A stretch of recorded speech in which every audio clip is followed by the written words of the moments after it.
আসসালামু আলাইকুম ভিউয়ার্স। তো আপনারা জানেন যে চলছে হচ্ছে ভাতার লাইভ ভেরিফিকেশন। তো লাইভ ভেরিফিকেশনটা এটা কিন্তু চলার একটা নির্দিষ্ট সময় ছিল, আর সেই সময়টা বেঁধে দেওয়া হয়েছিল হচ্ছে আপনার সমস্ত আগস্ট মাস। তো আপনারা জানেন যে আগস্ট কিন্তু শেষ হয়ে সেপ্টেম্বরে যাচ্ছে। তো সেপ্টেম্বরে যাচ্ছে মানে আপনাদেরকে সেই সাথে আর একটা ভালো সুখবর দিয়ে রাখি যে সেই খবরটি জানার আগে অবশ্যই আপনারা আমার চ্যানেলটিকে সাবস্ক্রাইব করুন এবং ভিডিওটি সম্পূর্ণ দেখুন এবং পাশে থাকা বেল আইকনটি বাজিয়ে রাখুন। তাহলে আমি ভিডিও আপলোড দেওয়ার সাথে সাথে আপনাদের মোবাইল ফোনে চলে যাবেন নোটিফিকেশন বারে এবং নোটিফিকেশন থেকে আপনারা দেখতে পারবেন আমার সমস্ত ভিডিওগুলো, জানতে পারবেন ভাতার সম্পর্কে বিভিন্ন প্রকার আপডেট। তো আমি আপনাদেরকে বলি যে আপনাদের জন্য যে সুখবরটা সেটা হচ্ছে যে সেপ্টেম্বর মাসে তৈরি হতে যাচ্ছে আপনাদের ভাতার জন্য আরেকটি নতুন প্যারোল। আর এই প্যারোল অনুযায়ী আপনারা পাবেন হচ্ছে বয়স্ক বিধবা এবং প্রতিবন্ধী ভাতার 2023-24 অর্থ বছরের কিস্তি, এবং এই প্রথম কিস্তিতে কিন্তু বৃদ্ধি করা হয়েছে আপনাদের টাকাটা, এবং আপনাদের টাকা কি পরিমাণ বৃদ্ধি করা হয়েছে এ নিয়ে পরবর্তীতে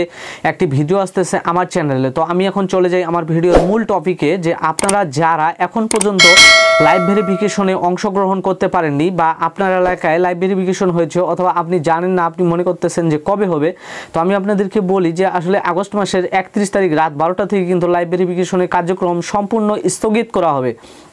তাহলে আপনি এখন যদি লাইভ ভেরিফিকেশনে অংশগ্রহণ যদি না করে থাকেন তাহলে কিভাবে আপনার লাইভ ভেরিফিকেশনটি করবেন? তো আপনার জন্য কিন্তু একটি পথ খোলা রয়েছে। আমি আপনাদেরকে বলি যে যখন একটি মামলা বা যে কোনো একটা বিষয় যখন দেখা যায় যে নিম্ন আদালতের রায় হয়, তখন কিন্তু সেই রায়টাকে আপনি যদি না মেনে নেন, সেটাকে চেঞ্জ করার জন্য আপনি কিন্তু যেতে পারেন হাইকোর্ট বা সুপ্রিম কোর্টে। তো সেরকম আপনি কিন্তু আপনার এই যে লাইভ ভেরিফিকেশনটা এটা কিন্তু আপনি আপনার ওয়ার্ড বা ইউনিয়ন পর্যায়ে যদি না করতে পারেন তাহলে কিন্তু আপনাকে যেতে হবে আপনার উপজেলা সমাজসেবা কার্যালয়ে।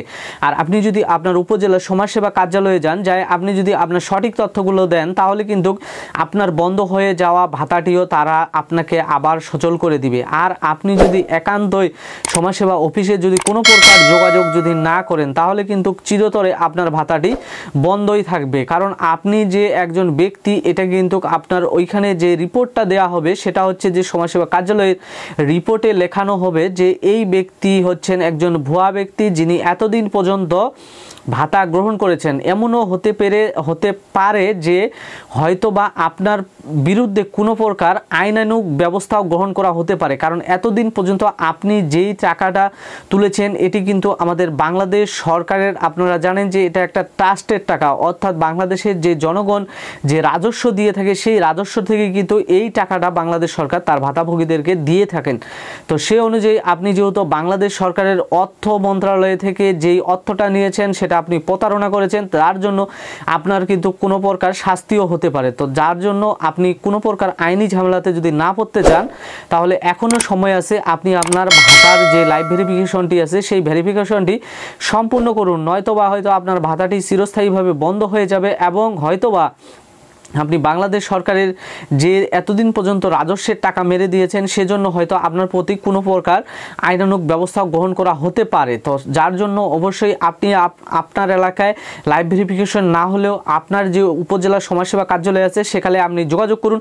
হয়তোবা এখন যে প্যারোলটি তৈরি করা হবে সেটা হচ্ছে যে আপনার সেপ্টেম্বর মাসের 1 তারিখ থেকে 15 তারিখের মধ্যে যে প্যারোলটা তৈরি করা হবে সেই প্যারোলের টাকাতেই হয়তোবা আপনি নাও পেতে পারেন, তবে তার পরবর্তীতে যে টাকাটা থাকবে সেটা আপনি পেতে পারেন। তো আজকে ছিল এ পর্যন্তই। আগামীকাল ভিডিও আরও নতুন করে আপলোড দেওয়া হবে, যার জন্য অবশ্যই আপনারা আমার চ্যানেলটিকে সাবস্ক্রাইব করে পাশে থাকা বেল আইকনটি বাজিয়ে রাখবেন এবং ভিডিওটি ভালো লাগলে একটি লাইক করবেন আর আপনাদের অন্যান্য বন্ধুবান্ধবের কাছে ছড়িয়ে দেওয়ার জন্য আমার ভিডিওটি একটি শেয়ার করে দিবেন। ধন্যবাদ।